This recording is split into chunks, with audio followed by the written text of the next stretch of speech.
The 2400 series is a series of Chicago L cars built between 1976 and 1978 by Boeing-Vertol of Ridley Park, Pennsylvania, with shells fabricated by Sorefame. 200 cars were built, and on October 31, 2014, this series was retired from revenue service. These cars were in service for 38 years. The 2400 series is the third of 5 series of Chicago L cars known as the High Performance family.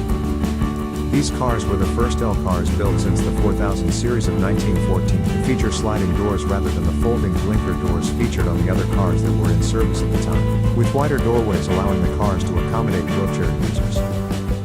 The 2400 series cars featured smooth steel exteriors as opposed to the corrugated exteriors of the previous series, as well as all fiberglass end bonnets as opposed to the stainless steel end bonnets with fiberglass window/headlight masks found on the previous series cars. As delivered, the cars featured a red, white and blue color scheme on the front and rear of the cars, as well as stripes along the sides.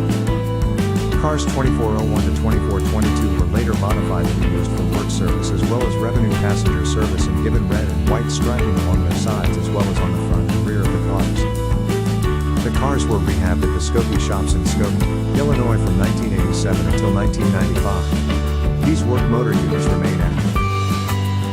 Beginning in fall 2003, the red, white and blue colors on the ends and sides of the 2400 series cars were removed, giving the cars an unpainted steel appearance similar to the rest of the L fleet. This was done so as to give a more unified appearance, as well as to reduce maintenance costs. The work cars retain the red and white striping on their ends, but the stripes on their sides have been removed.